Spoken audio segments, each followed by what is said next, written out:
వారాహి నవరాత్రుల సందర్భంగా అష్టైశ్వర్యాల కొరకై అత్యంత శక్తివంతమైన శ్రీ వారాహి పాశుపత హోమం సంప్రదించండి. నమస్కారం గురుగారు. శ్రీమాత్రే నమః. గురుగారు, మనకైతే కనుక ఈ రాబోవు జూలై 27 నుండి శని వక్రగతి అయితే జరుగుతుంది. దానివల్ల ఏ రాశికి ఎలాంటి ప్రభావం ఉంటుంది? ఎందుకంటే ముఖ్యంగా ఇది తీసుకుంటే కనుక 4.5 మాసాల పాటు అయితే ఈ ప్రభావం ఉంటుంది అని మీరు తెలియజేశారు గురుగారు. అందుకని ఒక్కొక్క రాశి గురించి మనం క్లియర్ గా తెలియజేద్దాము.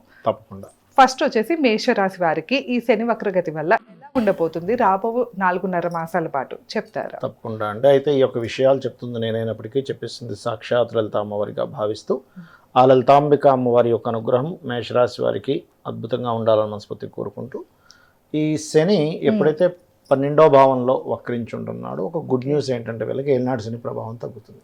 Point number 1.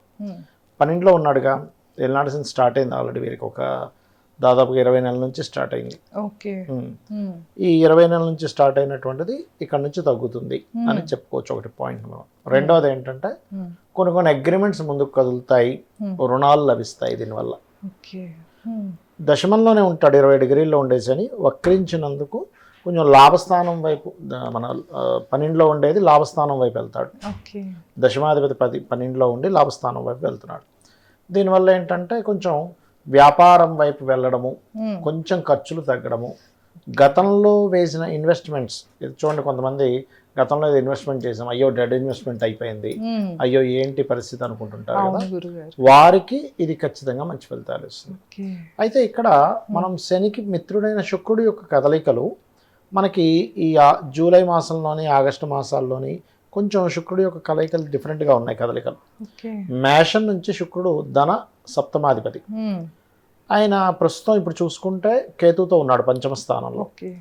ఎప్పుడైతే పంచమ స్థానంలో ఉన్నాడో ఆలోచన స్థానం కాబట్టి షేర్ మార్కెట్ కానీ, ప్రేమించిన వారిని వివాహం చేసుకోవాలనే విషయం కానీ, ఫ్రెండ్స్ విషయంలో కానీ, ప్రేమ వ్యవహారాల విషయంలో కానీ కొంచెం జాగ్రత్తగా ఉండాలి.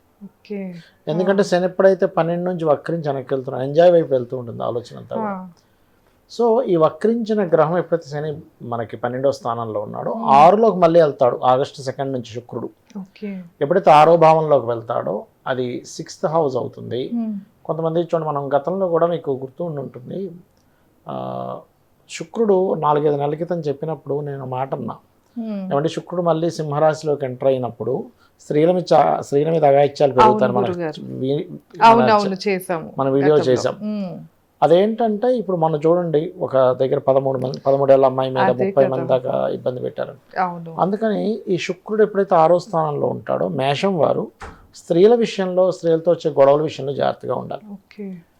అయితే ఓవరాల్గా చూసుకుంటే వీళ్ళకి ఏలినాడు శని ప్రభావం తగ్గుతుంది అని చెప్పి మనం చెప్పుకోవచ్చు. కొత్త జాబ్స్ కోసం ట్రై చేసేటువంటి కొత్త జాబ్స్ వస్తాయి. కాకపోతే ఈ 2 నెలలు అంటే జూలై మాసము ఆగస్టు మాసం ఎండింగ్ వరకు కూడా కొంచెం స్త్రీలతోని, ప్రేమ వ్యవహారాల విషయంలోని, వివాహ నిర్ణయాలు తీసుకునే విషయంలోని, ఎవరికైనా ధనం అప్పుగా ఇచ్చే విషయంలో, తీసుకునే విషయంలో, ఇచ్చే విషయంలో కొద్దిగా జాగ్రత్తగా ఉండాలి. ఓకే గురుగారు, ముఖ్యంగా అంటే మనం మేషరాశి వారికి కనుక చూసుకుంటే ఇలా వక్రగతి వల్ల ఏ గ్రహం వక్రగతిలో ఉంటే వీళ్ళకి ఎలా ఉంటుంది గురుగారు? ఈ విషయాలు ఒకసారి తెలియజేస్తారు. తప్పకుండా అండి. ముందు మేషరాశి వారి యొక్క తత్వం కనుక చూసుకుంటే వీళ్ళ మనసు వెన్నపూస, కాకపోతే మనిషి కటువుగా కనిపిస్తారు వీళ్ళు. వక్రగతి అనేటువంటిది ఏంటంటే మనము మన జన్మజాతకంలో వక్రించినప్పుడు ఆ జీవుడు పుట్టాడంటే వాళ్ళు పాస్ట్ లైఫ్లో ఉండేటువంటి కొన్ని కర్మాస్ క్లియర్ చేసుకోవాల్సింది పుట్టారు వాళ్ళు. ఉదాహరణకి శని వక్రగతి అనుకోండి, అంటే వాళ్ళు కొన్ని కర్మలు క్లియర్ చేసుకోవడానికి పుట్టారు ఇక్కడ మెయిన్గా. అది ఎవరికైనా సేవ అనుకోండి, ఏదైనా అనుకోండి. అయితే ఈ మేషరాశి వారికి దశమాధిపతి లాభాధిపతి అవుతాడు. దశమ లాభాధిపతి అయినందుకు ఏంటంటే వీళ్ళకి ఫస్ట్ ఆఫ్ ఆల్ ఎప్పుడైనా వక్రగతి సంబంధించిన గ్రహాన్ని చూసుకునేటప్పుడు లగ్నం నుంచి లేదా రాశి నుంచి ఎక్కడుందో చూసుకోవాలి ఆ గ్రహం. ఆ వక్రించిన గ్రహం వెనక రాశుల్లో ఏముంది, ముందు రాశుల్లో ఏముంది, అది ఏ రాశిలో ఉండి వక్రించిందో చూడాలి. సర్వసాధారణంగా వీళ్ళకి గనక మేషం వారి కనుక శని వక్రించాడు అంటే ఒకటి ప్రదేశం వదిలి వేరే ప్రాంతానికి వెళ్ళడం వల్ల వీళ్ళ కెరీర్ పరంగా బాగుంటుంది. రెండవది వెనక రాశిలో కనుక మంచి గ్రహం ఉంటే వేరే ప్రాంతంలో వెళ్ళడం వల్ల ఇంకా మంచి గొప్ప కోటీశ్వర్లు అవుతారు వీళ్ళు. చాలా మంది చూడండి, మేము ఆ ఊరు వదిలేసాక బాగుపడ్డాం, ఆ ఊర్లో ఉన్నంతసేపు మేము బాగుపడలేదని చెప్తూ ఉంటారు. అలా ప్లేస్ ఆఫ్ చేంజ్ వల్ల బాగుంటుందని అర్థం. అదే వీళ్ళకి గురువు వక్రించాడు, గురువు వీళ్ళకి భాగ్యాధిపతి వ్యయాధిపతి, భాగ్య వ్యయాధిపతి అయినందుకు. అలాగే వీళ్ళ తండ్రి గారి ఆస్తి సంబంధించిన విషయంలో మార్పులు, వాటిని తీసి అమ్మేయాల్సిన పరిస్థితులు వస్తాయని అర్థం అనమాట. ఎందుకంటే వీళ్ళకి 12వ అధిపతి కదా మేషం వారికి. అదే మేషం వారికి ఇంక మిగిలినవి 3 గ్రహాలు, మొత్తం 9 గ్రహాల్లో రాహుకేతువులు ఎప్పుడు వక్రించే ఉంటాయండి. రవిచంద్రులకు వక్రగతి ఉండదు. అయితే రవిచంద్రులు కూడా వక్ర సంబంధించిన ఫలితాలు ఎప్పుడు ఇస్తారంటే ఆ రవిచంద్రులు ఇద్దరు కూడా వక్రించిన నక్షత్రాల మీద ఉంటే అప్పుడు వక్ర ఫలితాలు ఇస్తారు. ఆ రకంగా ఫలితాలు ఎలా ఉంటాయి గురువు చెప్తాను. అయితే మిగతా గ్రహాలు మనకి శుక్రుడు, బుధుడు, అలాగే కుజుడు తీసుకుంటే శుక్రుడేమో వీళ్ళకి ధనాధిపతి అండ్ సప్తమాధిపతి. మీరు ఎవరైనా సరే మేషం వారికి చూడండి, శుక్రుడు కనుక వక్రించాడు అంటే వాళ్ళకి వివాహం విషయంలో చాలా క్లియర్గా, ఏమంటే మీకు సంబంధం దగ్గర దాకా వచ్చి వెనక్కి వెళ్ళింది కదా అంటే అవునండి అంటారు. రావాల్సిన డబ్బులంతా వెనక్కి వెళ్తున్నాయి కదండి, అవునండి అంటారు. అప్పుడు వీళ్ళు ఏం చేయాలి, అమ్మవారి నామం చేస్తూ ఉండాలి రెగ్యులర్గా, అప్పుడు ఫైనాన్షియల్గా బాగుంటుంది. బుధుడు కనుక వక్రిస్తే ఎవరికైనా గుర్తుపెట్టుకోండి, ఎవరికి ఏ జాతకంలో అయినా బుధుడు వక్రించాలంటే నాలెడ్జ్ షేర్ చేయాలి వాళ్ళు. అంటే వాళ్ళ పాస్ట్ లైఫ్లో నాలెడ్జ్ షేర్ చేయకుండా ఉండిపోయారు, దాన్ని క్లియర్ చేసుకోవడానికి ఈ జన్మ ఎత్తాడు. ఇది భృగునంద నాడిలో ఉంటుంది సిస్టమ్ అనేది, వక్రించిన గ్రహం ఎలాంటి ఫలితాలు ఇస్తుంది అనేది. అందుకని వాళ్ళు ఏంటి, వీలైనంత మటుకు వాళ్ళ నాలెడ్జ్ షేర్ చేస్తూ ఉంటే వాళ్ళ లైఫ్, వాళ్ళ కర్మ తగ్గుతుంది. అయితే వీళ్ళకి 3-6 అధిపతి కదా, 3-6 అధిపతి అయ్యేసరికి వీళ్ళకి కొంచెం పూర్వజన్మ కర్మ అనేటువంటిది చాలా మంచి ఫలితాలు ఇస్తుంది ఇక్కడ. అంటే అప్పులు క్లియర్ చేసేసుకోవడం కానీ, లేకపోతే మధ్యవర్తిత్వంగా ఉండకూడదు యాక్చువల్గా. వీళ్ళు బుధుడు కనుక వక్రిస్తే వీళ్ళకి ఈ యొక్క మేషం వారికి. ఇక కుజుడు వక్రించాడు, కుజుడు లగ్నాధిపతి. కుజుడు వక్రించినప్పుడు పర్టికులర్గా వీళ్ళ లగ్న అష్టమాధిపతి, అంటే ఆయుష్ కారకుడు అవుతాడు. కాబట్టి పాపగ్రహాలతో ఉంటేనేమో డేంజర్ నుంచి బయటపడతారని అర్థం.